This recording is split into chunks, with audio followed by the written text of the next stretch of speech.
Those who do not learn from history are doomed to repeat it.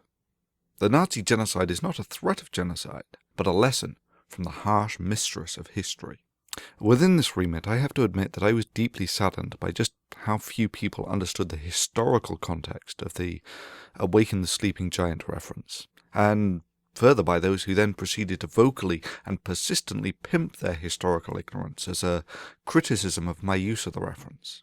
The quote relates to one of the more iconic events in modern history, the US entry into World War II. After the annihilation of the US Pacific Fleet at Pearl Harbor, one of the greatest tactical victories of all time, the Japanese fleet commander, Admiral Yamamoto, a very astute and competent Harvard-educated man with a fondness for and a knowledge of the US culture, said, well, at least the quote attributed to him is, "I fear that all we have done is to awaken a sleeping giant, and to fill it with a terrible resolve." 3.5 years later, US bombers, around the clock, virtually unopposed, were systematically razing Japanese cities to the ground in formations of up to 2,000 at a time.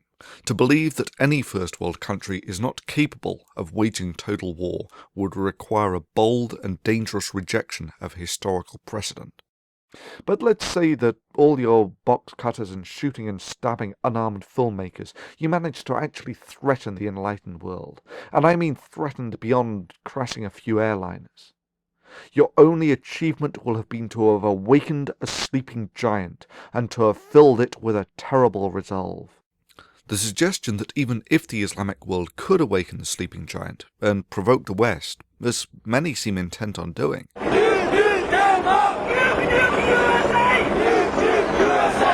into a total war, one that would of course be over scarcely before anyone had read the Declaration, is not a statement of opinion, or for desire of war or genocide, but merely a dispassionate, objective and strategic assessment based on historical precedent and the extrapolation of current military dispositions.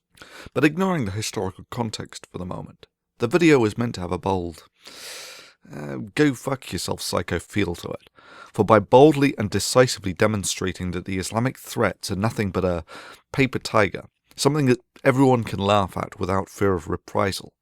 So the chilling effects that these empty death threats have had on the moderate critics of Islam are reversed, and the level playing field of free speech is once more restored by the actions of those who heard the calling, and in spite of those without the vision to see the big picture. Yeah, we strike boldly and hard in defence of free speech, and by that virtue do we defend both by weight of numbers the concept, but also our decisive victory will leave a historical deterrent for any primitive thugs who think in the future that, I know I can intimidate people into not being critical if I only issue enough psychotic death threats. But now let's compare this to the uncut words of a self-declared moderate Muslim, and why I will have nothing to do with it. Thunderfoot, and people who think like you. If you ever try to awaken any sort of sleeping giant that is hostile to any Muslim or non-Muslim innocent person,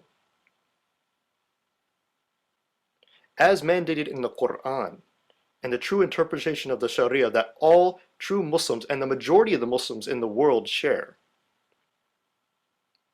We Muslims, the servants of Allah subhanahu wa ta'ala, and our non-Muslim allies, will send you to the God that you wish you knew.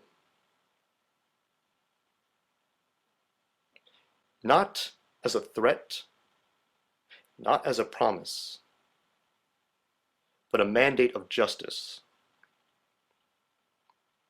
Specifically here he states that if this is me personally, or anyone like me, merely attempt to arouse the aforementioned sleeping giant, for merely trying, that means that him personally, and his fellow Muslims must kill me, because his book of magic desert fables says so.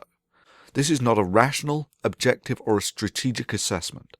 It's merely an angry young man indulging in violent fantasies about how his superstition, how Islam gives him the right, nay, requires and demands that he engage in a killing spree.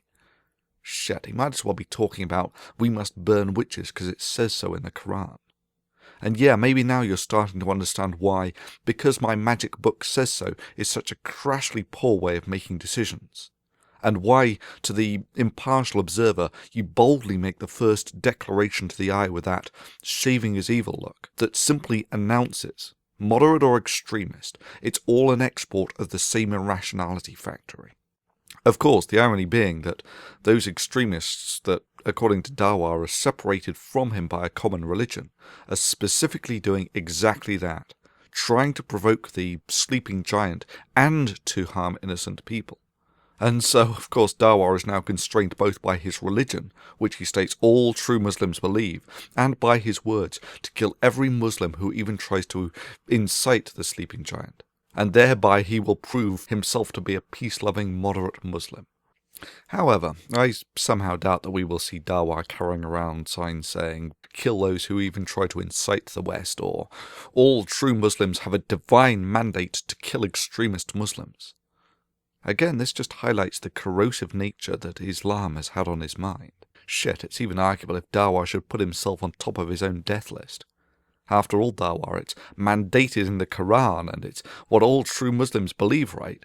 Remember, this is unequivocally what you said. As mandated in the Quran, and the true interpretation of the Sharia that all true Muslims and the majority of the Muslims in the world share.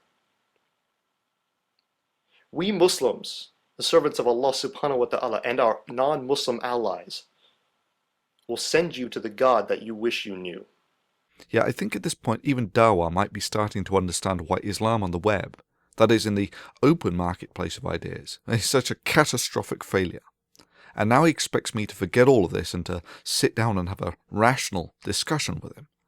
Well, Dawa, a rational discussion between someone who thinks that I am the same as the extremist Muslims because I strongly advocate the demonstrable benefits of Western values, and they strongly advocate killing everyone who disagrees with them. I mean, really, how could anyone tell us apart? But this is not the only sort of thing that he shares with these puritanical Muslims. He also shares the idea of the two houses. See, to the puritanical Muslims, they have this idea of the two houses, Dar al-Islam and Dar al-Kufr, or, translated, the house of Islam and the house of the infidel. You see, but Thunderfoot shares this idea in a different sense. He sees the world in two ways. The house or the age of religion, the people of the age of religion, or the people of the age of reason. A man who thinks that he can speak for the entirety of true believers. A man who will happily sit down and fantasize about how his religion, as commanded in the Quran, gives him the right, mandates and demands that he and his fellow Muslims kill people. Dude, you don't need a debate. You need counseling. I mean, reality check. Sure, Venom Fang X was an idiot, but at least he didn't publicly fantasize about how his religion mandated, demanded, and whatever, that he personally had to kill people.